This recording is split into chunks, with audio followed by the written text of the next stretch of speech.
June 4వ తారీఖున ఆంధ్రప్రదేశ్ భవిష్యత్తును తెలియజేసే ఎన్నికల కౌంటింగ్ అనేది జరగబోతోంది. ఆ రోజు తప్పనిసరిగా ఆంధ్రప్రదేశ్లో ఎన్డీఏ గవర్నమెంట్ కూటమి రాబోతుంది.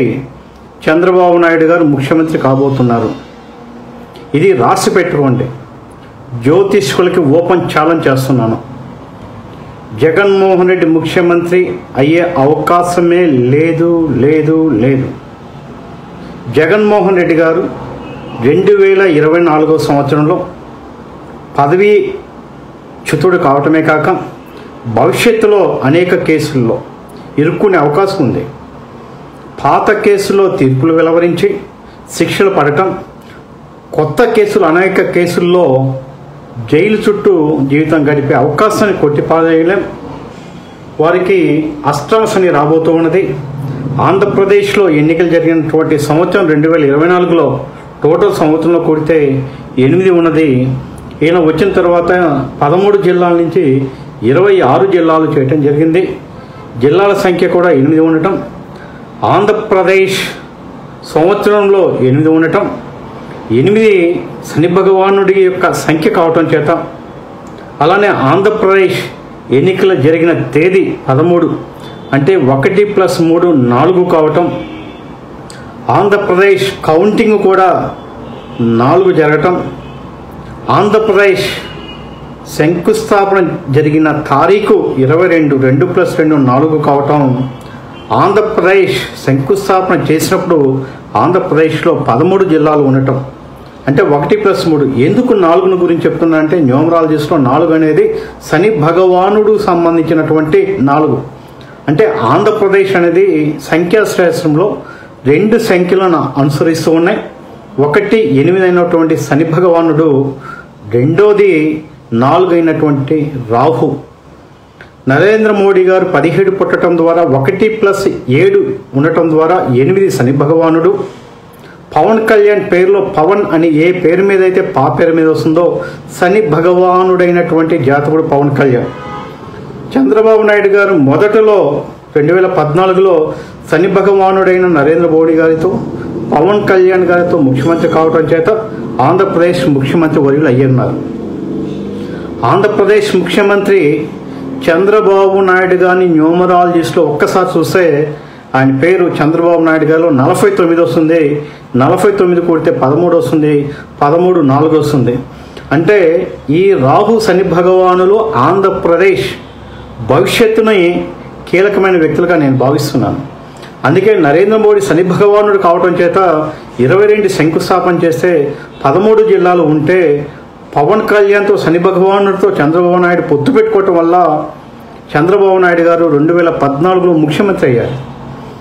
అయితే ఈ చంద్రబాబు నాయుడులో 49 13 4 ఉండటం చేత 22 శంకుస్థాపన చేయటం 4 ఉండటం ద్వారా 13 జిల్లాలు 4 ఉండటం ద్వారా నరేంద్ర మోడీతో పవన్ కళ్యాణ్తో పొత్తు ఉండటం ద్వారా ముఖ్యమంత్రి అయి ఉన్నాడు. తరువాత విభేదించడం ద్వారా పదవీచ్యుతుడు అయి ఉన్నాడు. అంటే ఒక టైంలో నరేంద్ర మోడీ గారిని పూర్తిగా వ్యతిరేకించి నల్ల బ్యాడ్జీలు, నల్ల బెలూన్లు కూడా ఎగరేశారు. నలుపు ఎగరేస్తే శని భగవానుడికి అనుకూలం అన్నమాట. ఆ విధంగా చంద్రబాబు నాయుడు పదవీచ్యుతుడే కావటం కాకుండా ఘోరాతి ఘోరంగా ఓడిపోవడం జరిగింది. ఇరువురు శని భగవానులు, ఇరువురు కాదు 3 శని భగవానులు.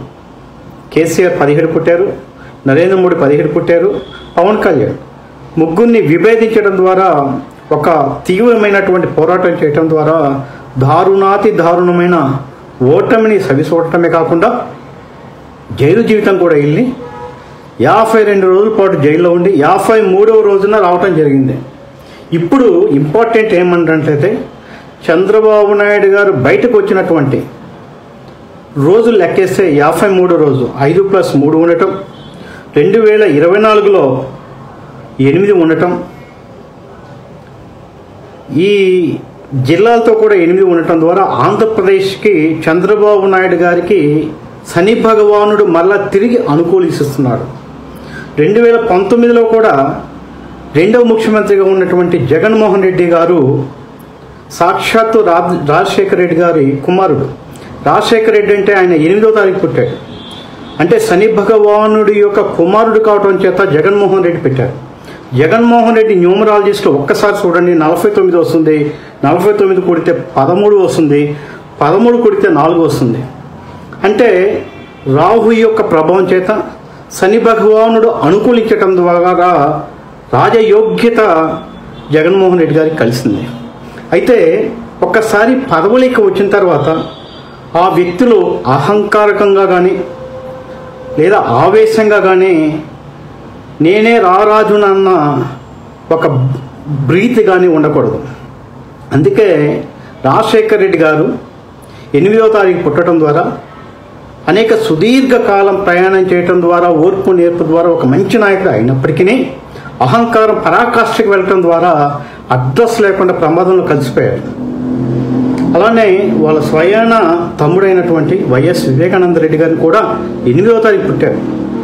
ఎవరు చంపారో ప్రజలందరికీ తెలిసింది. అలా రాహు యొక్క శని భగవానుడి యొక్క ప్రభావితం ఉన్నటువంటి ఆంధ్రప్రదేశ్ని ఇరువురు కూడా రాహు ప్రభావమైనటువంటి వ్యక్తులు మాత్రమే ఆంధ్రప్రదేశ్ విభజన తర్వాత మొదటి ముఖ్యమంత్రి చంద్రబాబు నాయుడు గారు, రెండో ముఖ్యమంత్రి జగన్మోహన్ రెడ్డి గారు చేశారు. మళ్ళా మూడోసారి మళ్ళా తిరిగి మొదటగా చేసినటువంటి చంద్రబాబు నాయుడు గారు ముఖ్యమంత్రి కాబోతున్నాడు. ఎందుకంటే కేవలం జగన్మోహన్ రెడ్డి పైచాచికత్వం వల్ల, జగన్మోహన్ రెడ్డి అసూయ వల్ల, జగన్మోహన్ రెడ్డి అనుభవ రాహిత్యత వల్ల, జగన్మోహన్ రెడ్డి గారికి 151 సీట్లు వచ్చినారనే అహంకారం పరాకాష్ఠకి వెళ్ళటం వల్ల ఈ రాష్ట్రాన్ని దుర్మార్గంగా చేశాడు. ఈరోజు శని భగవానుడు కూడా ఒక ఉద్వేగం మీద ఉన్నాడు. శని భగవానుడు కూడా కోపోద్రికుడు అయి ఉన్నాడు.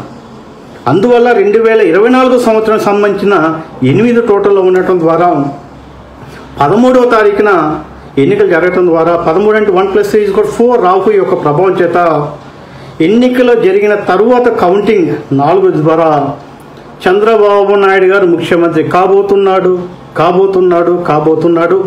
ఏ జ్యోతిష్యుల మాట అయినా నేను ఓపెన్ డిబేట్ అడి. భవిష్యత్తులో జగన్మోహన్ రెడ్డి చాలా భయంకరమైనటువంటి ఒత్తిడి గురి కాబోతున్నాడు. పదవీచ్యుతుడు కావటమే కాక చాలా భయంకరమైన ఒత్తిడి, జైలు జీవితం. ఏ ముఖ్యమంత్రికి జరగనటువంటి పరాభవం గౌరవ ముఖ్యమంత్రి గారికి 2024 సంవత్సరంలో స్వాగతం చెప్తూ ఉన్నాయి. ఆయన అష్టమ శని రాబోతూ ఉంది. శని భగవానుడు ఇప్పటికే కోపోద్రికుడు అయి ఉన్నాడు. తనకిచ్చినటువంటి పదవిని చాలా దారుణంగా పదవిని అనుభవించాడు. ఆంధ్రప్రదేశ్ ప్రజలు ఎక్కడ కూడా ప్రశాంతంగా లేరు. ఈరోజు ఉద్యోగస్తులు ప్రశాంతంగా లేరు, వ్యాపారస్తులు ప్రశాంతంగా లేరు, మహిళలు అంతకన్నా ప్రశాంతంగా లేరు. భూమి రాజధాని నిర్మాణం కోసం భూమి ఇచ్చినటువంటి రైతులు 2000 రోజుల ఘోషిస్తూ ఉన్నారు. 186 మంది పైచీలకు మరణం చెందారు. మరి జగన్మోహన్ రెడ్డి యొక్క మందు తాగి కిడ్నీలు ఫెయిల్యూర్ అయ్యి లివర్ క్యాన్సర్ రావటం ద్వారా మానసిక వైకల్యం చెందటం ద్వారా అనేక మంది మహిళలు ఎక్కడ చూసినా, ఏ గ్రామంలో చూసినా, ఏ ఇంట్లో చూసినా మహిళలు కన్నీరు అవుతున్నారు.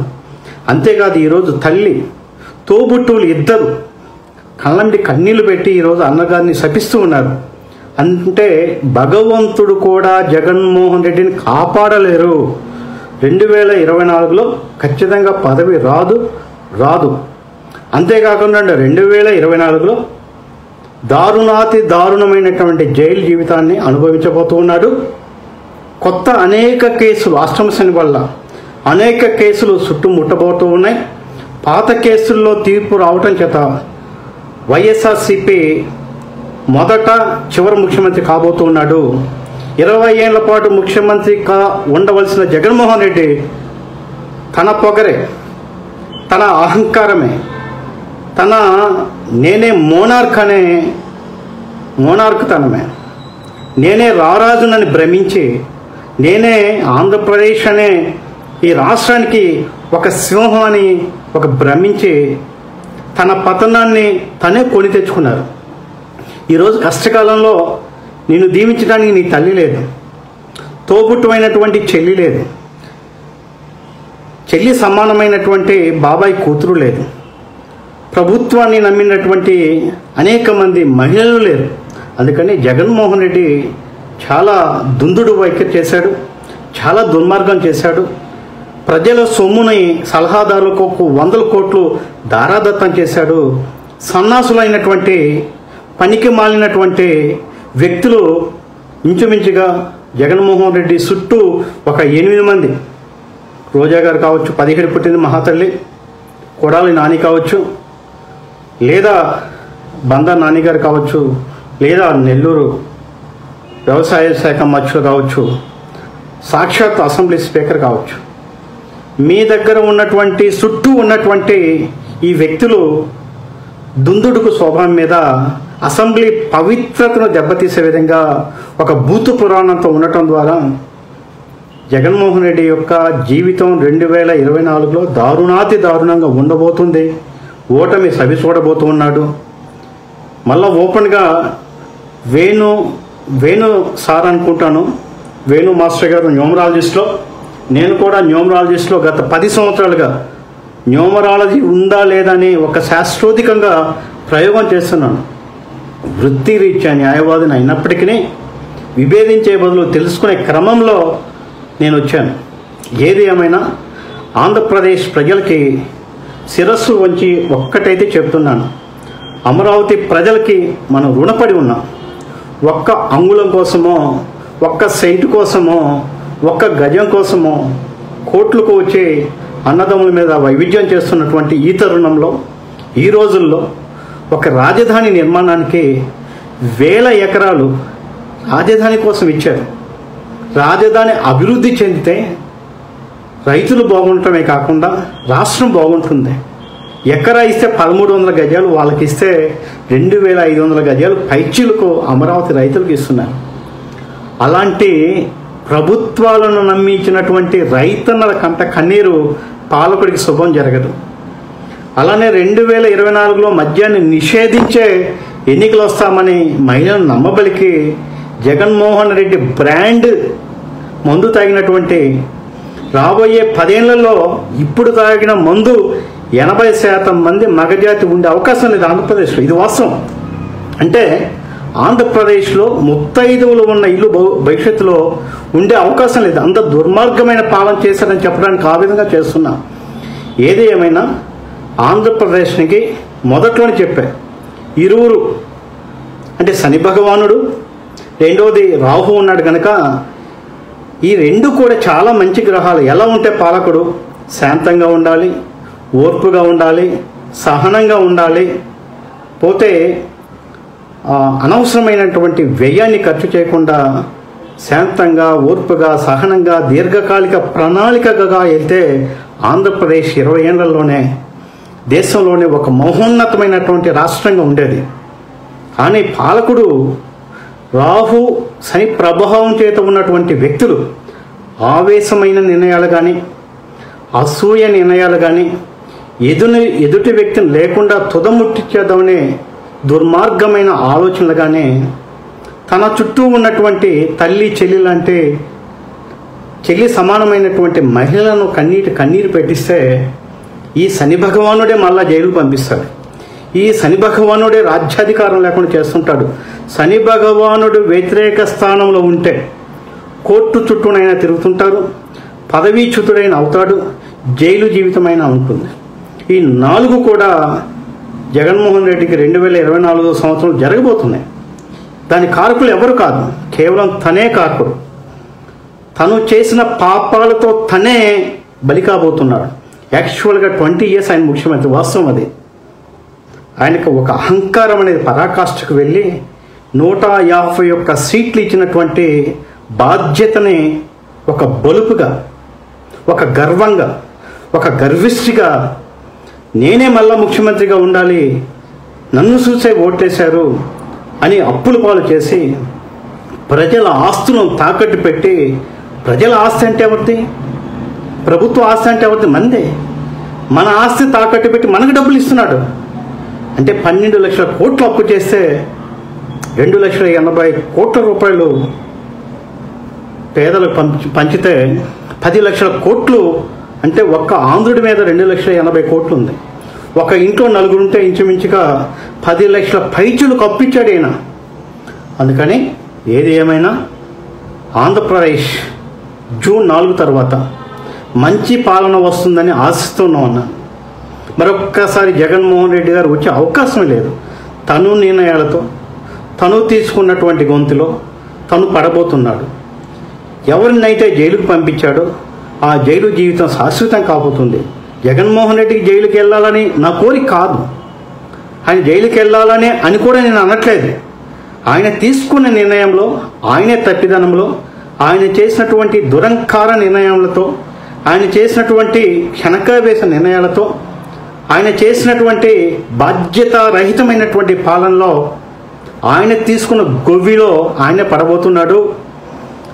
ఈ సంవత్సరం 2024లో జరిగినటువంటి ఎన్నికల డేట్ను ఆధారంగా తీసుకుంటే 13, 2024 జరిగినటువంటి ఎన్నికల ఫలితాలు తీసుకుంటే 4, అలానే ఆంధ్రప్రదేశ్ శంకుస్థాపన చేసినటువంటి డేట్ 22, అప్పుడు ఉన్నటువంటి జిల్లాలు 13. మొదట చంద్రబాబు నాయుడులో న్యూమరాలజీస్లో 49, 13, 4 వస్తుంది. జగన్మోహన్ రెడ్డిలో 49, 13, 4 వస్తుంది. అంటే ఒక్కసారి ముఖ్యమంత్రి అయిన వ్యక్తి మళ్ళా తిరిగే అవకాశం లేదు. అందుకని మార్పిడి సహజం.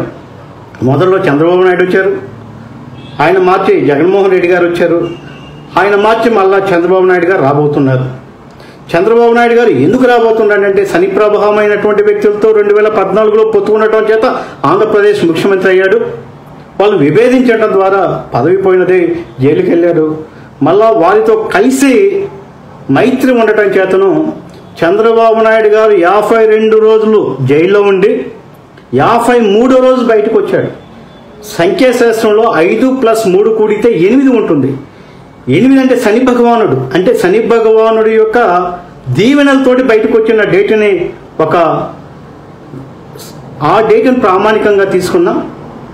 ఖచ్చితంగా రావు శని భగవానుడు చంద్రబాబు నాయుడు గారికి అనుకూలంగాను, అష్టమ శని వల్ల అహంకారపూరితమైన నిర్ణయాల వల్ల జగన్మోహన్ రెడ్డి యొక్క 2024 పతనం దిశగాను నడుస్తుందని చెప్పి ధైర్యంగా చెప్తున్నాను. సంఖ్యాశాస్త్రాన్ని అపహాస్యం చేయవద్దని చెప్పి జ్యోతిష్యుడికి చెప్తున్నాను. ప్రజల తరపున మాత్రమే ఉండండి, ఖచ్చితమైన విషయాలే చెప్పండి. పాలకుడు తప్పు చేస్తుందంటే ఖచ్చితంగా చెప్పవలసిన బాధ్యత మీపై ఉంది. అంతేగాని ప్రతి ఒక్కరు ముందుకు వచ్చి జగన్మోహన్ రెడ్డి గెలుస్తారు, 171 సీట్లు వస్తుంది, 151 సీట్లు వస్తుంది అనే ఓకదంపుడు ఉపన్యాసాలు దయచేసి చేయరని చెప్పి భావిస్తూ మరొక్కసారి ఆంధ్రప్రదేశ్ ప్రజానీకానికి శిరస్సు వంచి నమస్కృతులు తెలియజేస్తున్నాను. ఈ రాష్ట్ర పాలకుడికి శాంతియుతంగాను, సహనంగాను, దీర్ఘకాలిక ప్రయోజనం పొందే విధంగాను, కేంద్ర ప్రభుత్వంతో మైత్రి ఉండే విధంగాను ప్రణాళికాబద్ధంగా వెళితే ఆంధ్రప్రదేశ్ 20 సంవత్సరాల్లో చాలా గొప్ప రాష్ట్రంగా వెళ్తుంది. కానీ అలా కాకుండా పాలకుడికి కనుక కోపము, ఆవేశం ఉన్నట్లయితే ఆంధ్రప్రదేశ్ వల్లకాడవుతుంది. తర్వాత ఆంధ్రప్రదేశ్లో అమ్మటానికి గంజాయి, నిరుద్యోగ సమస్య, ఇక్కడ ఆంధ్రప్రదేశ్లో ఉద్యోగ ఉపాధి అవకాశాలు లేక చాలా ఇబ్బంది పడతారు. అందుకని పాలకునికి క్రమశిక్షణ ఉండాలి, ఆర్థిక క్రమశిక్షణ ఉండాలి, ఆలోచన ఉండాలి, కేంద్ర ప్రభుత్వం చేత ప్రాజెక్టులు తెచ్చుకునే విధానం తెలిసి ఉండాలి. అందుకని జగన్మోహన్ రెడ్డి గారు తీసుకున్న గొంతులో పడబోతున్నాడు. జగన్మోహన్ రెడ్డే కారకుడు ఈ రాష్ట్రాన్ని అధోగతి పోవటానికి అని చెప్పి నేను ముఖమాటంగా తెలియజేస్తున్నాను. ఏది ఏమైనా 2024 జూన్ 4 తర్వాత ఆంధ్రప్రదేశ్లో ప్రభుత్వం మారబోతుందని చెప్పి